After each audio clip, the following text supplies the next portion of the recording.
This is our news, the weekend edition, and on the broadcast tonight. Tax breaks and concessions could be on the way for the Family Islands as the Prime Minister looks to expand his economic zones program. Plus, the Christian Council slams government over the purchase of Alukaya. And it's Breast Cancer Month, and we're highlighting a survivor.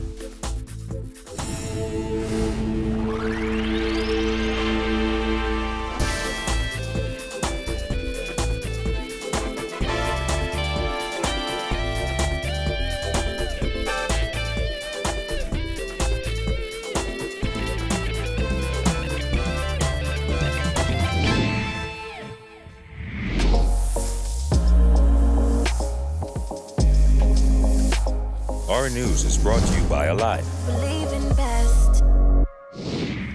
Good evening, I'm Andrew Knowles, and thanks so much for joining us. Topping the news, the nation's chief Prime Minister Dr. Hubin Minnis says government is now looking at expanding its economic zones programs to the Family Islands. He revealed as much to residents on Berry Islands yesterday, which was the latest stop on the Prime Minister's Family Island tours. It was back in June when Parliament passed the Economic Empowerment Zone Bill with the aim of bettering the lives of inner-city community residents. Government now wants to widen its scope from just New Providence to include other Family Islands where there is great need. Well, during a town hall meeting yesterday in Great Harbour Quay, Dr. Minnis told residents that government is in discussions of determining which tourism-related activities and manufactured products, concessions and tax breaks will be granted to.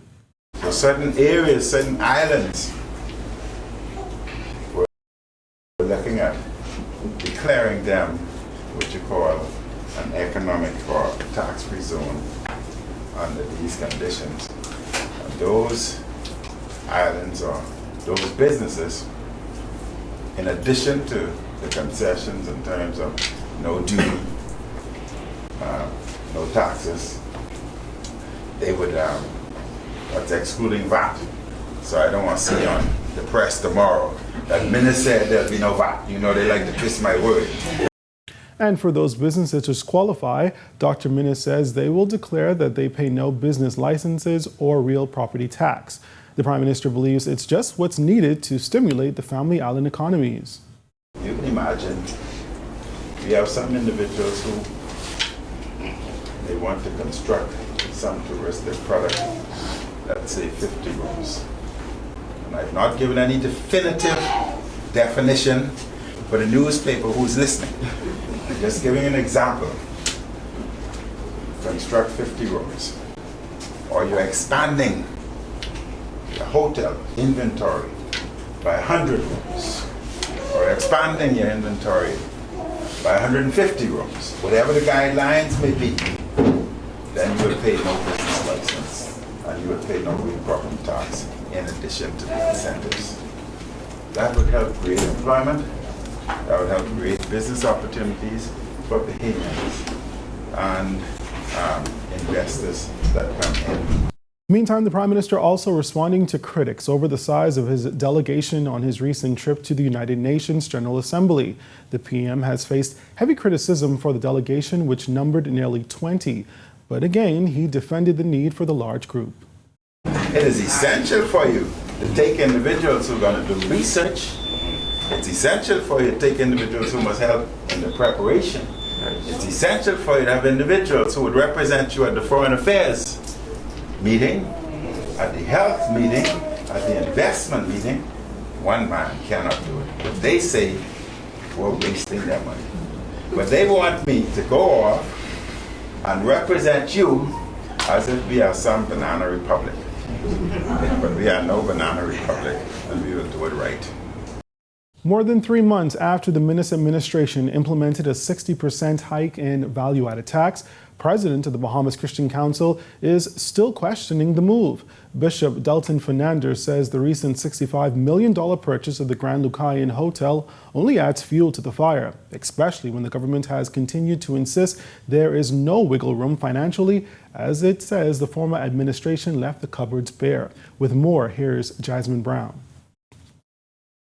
The Christian Council president says that VAT hike has proved to be all that everyone has fared months after it was implemented. Fernandez's comments came weeks after the government finalized the sale purchase of the Grand Lucayan Hotel.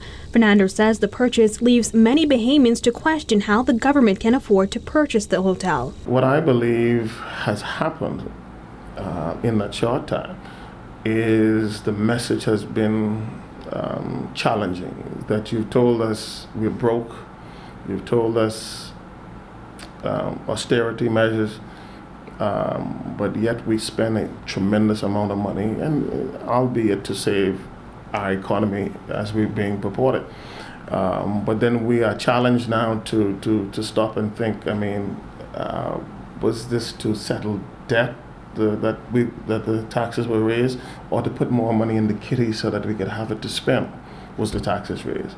And so I think the general populace of Bahamians are sitting back and wondering which message should we believe. The government purchased the resort for $65 million, with $30 million paid up front. However, the opposition has predicted that government will end up paying at least $100 million once it factors in renovations, employee obligations, stamp tax, interest on the bond, legal fees, and restocking of the hotel inventory. We were told that we didn't have the capacity to service some of our loans, and that this money would put us in a better financial positioning. Well, if we take a portion of that out for something that is unbudgeted according to what we've been told, it lends us to believe which messaging should we consider, and hence why people do not trust state to manage taxes. I mean, you tax us for one reason, and then it ends up someplace else. If it is necessary to save the economy, not just of Grand Bahama, but of the Bahamas, was it necessary to do it right now? That's my only question. Save to build up what our taxes were raised for, to move us towards a direction where we're in a stable economy. Then you could say, listen, to save our economy, I want to take on this purchase, but I wonder about the timing. During the budget debate in May, Deputy Prime Minister Peter Turnquest defended the government's value-added tax hike that rose from 7.5% to 12%. Though the Free National Movement opposed VAT while in opposition, Turnquest insisted the wildly unpopular tax hike was needed to pay off arrears as part of the government's 3-year fiscal consolidation plan. I think the rationale for raising the taxes is accepted, but we were just saying too much too quickly. Fernando has not hid his opposition to the recent fee and tax hikes. During Independence Day celebrations in July, the Christian Council president called for the country to be led by progressive innovation as opposed to regressive policies such as tax increases. A month earlier, he told our news team that the hike would hit the poor the hardest and the middle class would diminish. Today, he insisted their worst fears have been realized. Reporting for our news, I'm Jasmine Brown. All right, thanks a lot, Jasmine. On to other news this evening. Nearly 30 years ago, Andrea Sweeting noticed a lump in her breast. Luckily, that first bump was harmless. However, 9 years later, she was diagnosed with breast cancer. The president of the Sister Breast Cancer Support Group spoke to our Jared Higgs about the impact her battle with cancer had on her life. I was not the only one, and there were so many persons with something more difficult than what I was going through. After being diagnosed with breast cancer at age 52, Andrea Sweeting says she had some difficult decisions to make. Her doctor recommended an aggressive course of treatment that included the surgical removal of her breasts. I was advised by Dr. Farrington in those days to have it removed, and he distinctly said to me, I can't tell you what to do, but I would suggest that you do a mastectomy, which is to remove the breast, and also do chemotherapy and radiation. And you go online and you do all this research and you realize, well, 0 to stage 1, shouldn't be too bad. But like you said, you had it before, something was there. It might have come back benign, but something might be going on. It was after her introduction to a different doctor that Sweeting came into contact with the Sister Breast Cancer Support Group. She says meeting the members of that group changed her life. Where would I be without them? I had no idea what was going on with my life, and I needed support. I needed direction. There was nobody in my family that I know has had cancer. And for me, this was a new journey, but it was an experience I would never forget. And when I say that is, not only the support was truly crucial at that point in time, but I thought to myself after listening to all the stories that I hear now, that I had such an easy road. Sweeting had to travel to Florida for her treatment, where she says she received exceptional service all around and was treated by a Bahamian doctor living there. I went to him on a Monday, took my chemotherapy on a Tuesday morning, came home Tuesday night. I was working at Comfort Suites in those days, and I say thanks also to them for being the type of corporate person that they were during my illness. So I stayed home Wednesday and Thursday. Friday and Saturday I was able to go to work. So for me, it was a good journey. Arriving home after treatment, Sweeting says she was comforted by her new friends at the Sister Breast Cancer Support Group. When I got home, I went to my first meeting, and I was truly blessed to see that I was not the only one, and there were so many persons with something more difficult than what I was going through. And I began to thank God then to know that, look where you've brought me, and whatever it is I have to do to make somebody else's life comfortable, I would do.